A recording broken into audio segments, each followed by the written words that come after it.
Okay, so listen, guys. Today, I'm going to talk about what V2K really is. And, this will show my age really quick. I'm from an era of Pokemon, early 2000s and Pokemon. I'm a 20-something-year-old humanitarian scientist. I haven't been read into these projects. I've researched it independently. So could this be better? Yes, it could. I'd like to be in a classroom right now with multiple whiteboards and a projector and a PowerPoint, but this is what I've got the ability to do today. So V2K is the whole point of my speech today, because V2K is actually a phenomenon that happens to us when we're targeted with different types of secret technology. The example being, you hear a voice or sound when you're targeted with it. Now, in most instances, targeted individuals like myself will encounter three types of V2K, and I do regularly, probably daily. So there's the fray effect, which is high power. It's possible in kilohertz, it's possible in megahertz. That's the most of it I see is in megahertz, and it's possible in gigahertz range also. Now, it's not just me saying that, it's Dr. Alan Frey saying that, because it's the Frey effect, and it's Dr. James C. Lynn saying that in his book. So this is also the microwave auditory effect, is the Frey effect. So the fact that Wiki says that this is a conspiracy theory is scientifically incorrect. This is a well-documented phenomenon. Very next, the Sharp effect. This has to do with ultrasound, and it's referred to as the hypnosis method. So a lot of the time this is done with sound in the background. So that's why in my environment there's constantly plane sounds and whirring and this and that. And I recently just made a huge discovery on how to catch that by letting your sound card run in raw mode in the background on a software-defined radio. So this is entirely free software, and it made a huge life-changing difference in my targeting. For the last 2 days, I've had complete success with it. And that's when I really noticed the difference between the Frey effect and the Sharp effect. Because in addition to getting pulsed with high-power megahertz band most of the time, they're running an ultrasound campaign via the Sharp effect as well. So it really takes time and understanding to recognize both of these being used in conjunction when this is all secret applications of technology. And now finally, we're still not done. I'm still being communicated to. And this is why it bothers me when people say, oh, you don't know what the fuck you're talking about. No, there's still subliminal messaging, but this is so much different than the Frey effect or the Sharp effect. The way that they communicate to you in subliminal messaging, I theorize, is probably as low as in the hertz range to kilohertz range most of the time, and can go into the megahertz ranges as well.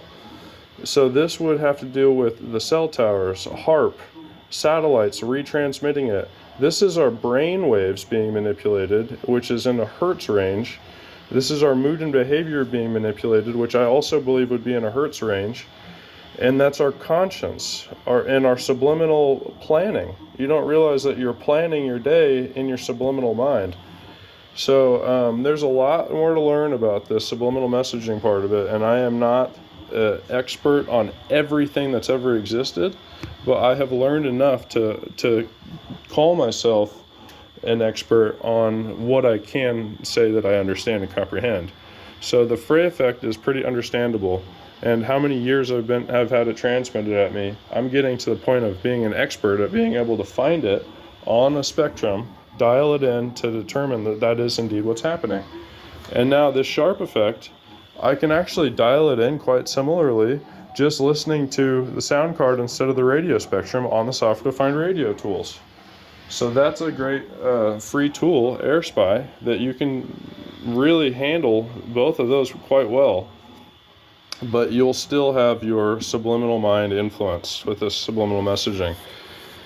And I think that could probably go into this high power pulses also, but I am not 100% of that. There's something else I wanted to say, but as of right now I cannot recall. This all goes along with Brian Cochran's whistleblowing, by the way, because this is all radio frequency based. So if you think about a satellite, what I theorize a satellite tracking us at all points in time, and then enabling like a Lockheed Martin satellite tracking us at all points in time, and then it would interact with the cell towers to enable Frey effect pulsing at us, or just pulse at us the subliminal messaging or whatever else it wants to. And through the Genesis project, we've learned that sound is transmittable from radio frequency towers. Cell towers can transmit sound through the Genesis project. In time of emergency, they'll transmit a Frey effect or sharp effect sound to everybody in a city. So that's what the city's already wired to do. And who knows, it could be in action right now. But as far as what targeted people are going through most of the time, like if you're getting hit with dew, that's a high energy pulse of energy, a high power pulse of electrons. That's going to come from a satellite, that's going to come from a panel antenna, that's going to come from cell towers, that's going to come from small cells. I've seen, well, you can't see a satellite do it, but I've seen the evidence of it. I've seen all those things produce this scientific proof that it is going to stimulate a nervous cell response and cause pain to your nervous system. That's how it's done. It stimulates nervous system response and it causes pain to your nervous system. Oh, the last thing I'm going to say is on the Canada.gov website about like their equivalent to OSHA or health and safety standards, especially in a workplace. It talks about the range of kilohertz to megahertz generating nervous system response. So those ranges already generate nervous system response, and when they're pulsed at such ridiculously high levels that I have gone a step further to show that there is speech hidden there also, when they're pulsing at such high levels like that, then that does indeed prove that with the speech present as well, that proves that is happening. So I literally proved that this is happening, and now reverse engineered to the point where I'm offering free protection to people and free information to people. So I take it personally when people try to say, oh, you don't know what you're talking about, because that could be the difference between somebody being tortured. Because if you listen to me and understand what I'm saying, you will overcome this whole thing. You can step out of this little box they try to put you in by learning and learning and learning. And here's some more Pokemon cards, so you can smile, because this shit is fucked up. That's why I like happy things. And this visual of Spider-Man dealing with a robot shooting a ray at him, and then this like Klinger demon, it's directly applicable.